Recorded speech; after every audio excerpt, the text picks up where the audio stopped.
shift in leadership away from power and authority into, or a rethinking of power and authority? Yeah, I mean, historically, leadership has meant the wielding of power or authority. Power is the ability to make something happen. Authority is the right to do so. And whether you're talking in the history of nations or of individuals, that's what leadership has meant. Now, we are very aware of the abuses of power and the abuses of authority.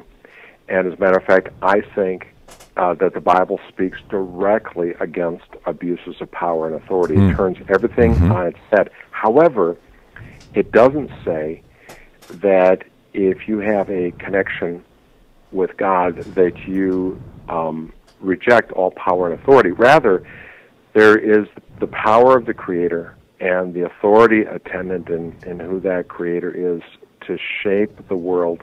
And a believer who is a leader has a role in that. So what you reject is personal power and personal authority. And let me get practical. For a believer who is a leader, you say, I'm not content just to get people to do stuff. Sure, you can do that. Yeah. You can wield power. You can get bodies in a room. You can get people to jump through hoops. But what I want to know at the end of my life is that I have an enduring, transformative effect in the lives of other people. And that's where influence comes in, because as you say, it is more relational. Yeah, because influence requires that you bring resources, and then the person cooperates with that. I wonder, Mel, how much, and I'm sure that your answer to this is going to be well significantly, but I wonder how much your own thinking about God has changed as your thinking on leadership has changed. In other words, that advocating a perspective of a person wielding influence in the lives of others in order for them to willingly and gladly and in full in full agreement to come along with an idea, as opposed to coercion or power or threat or forcible change. Has that changed even your thinking about God and how God's influence is in the world? Sure, absolutely. I mean, I was a pastor for 30 years, and I saw when people were made to do things by some form of coercion, and it amounts to nothing, as opposed to seeing people really, really growing spiritually because they were viewed as mature, self-determining individuals who should be engaged in a respectful way. I also see this, Doug, in being a parent. I've got a 25-year-old daughter and a 23-year-old son, and I see the limitations and the opportunities that I have as a parent to influence my kids. And it's so consistent with what Scripture says about God. Yeah. That God calls people to a relationship with Him, but He doesn't force it to happen. Yeah, it makes me think. The other day, I saw a father with a little toddler on a running path around a lake here in the Twin Cities, and some people were coming by pretty quickly, and the little girl was sort of out in the middle of the path and in the way, so he had to, or chose to, just reach over and grab her by like the left arm and just lift her up and drop her on the other side of the path, right? Like it was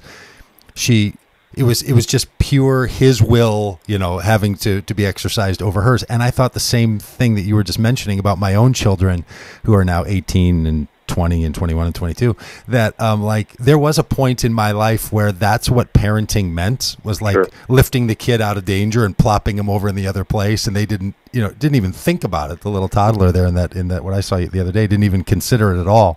And I've realized that not only can I not do that now, that no longer would be respectful or empowering to just usurp the ability of my children to make choices.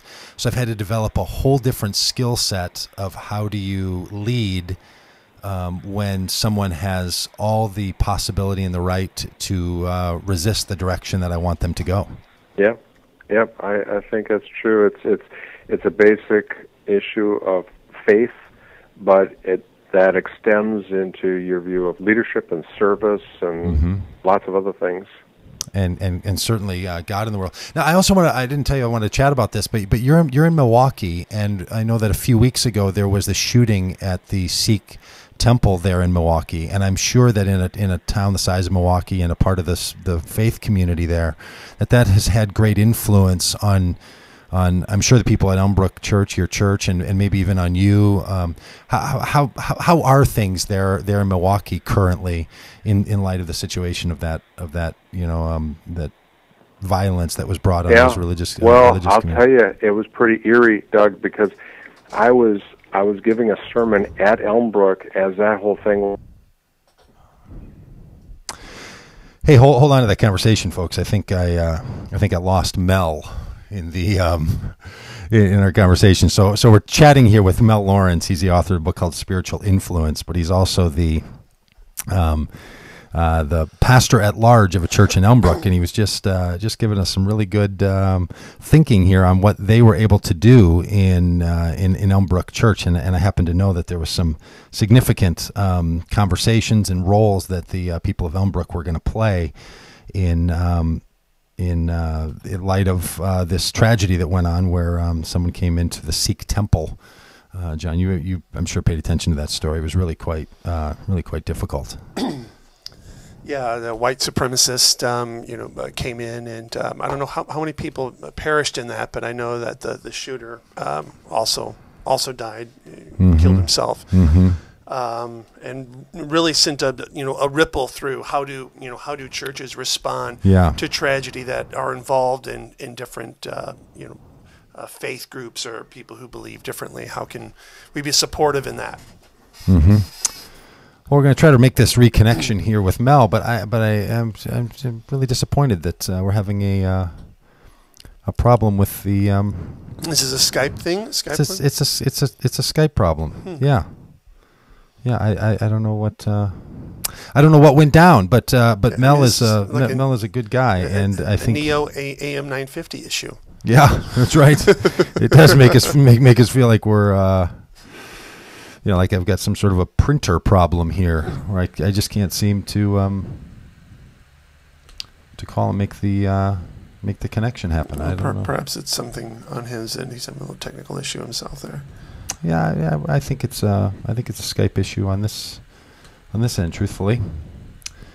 Well, maybe we can follow up with Mel at another time. Sure. He was just going to tell us this great story. He was just like, getting I mean, he was right there, and then boom, somebody said, so should we fill it in? Should we just tell the rest of the story? Well, if I knew the story, Doug, I would be more than happy to do that. Yeah. Well, that would be the point of it. It's like when you're in a restaurant and you see people sitting across the way, and you decide, hey, I'm going to see if I can make up a story that would explain who these people are and what they're doing and what they're up to and all the rest of that. So, well, that's Mel Lawrence. His book again is called Spiritual Influence.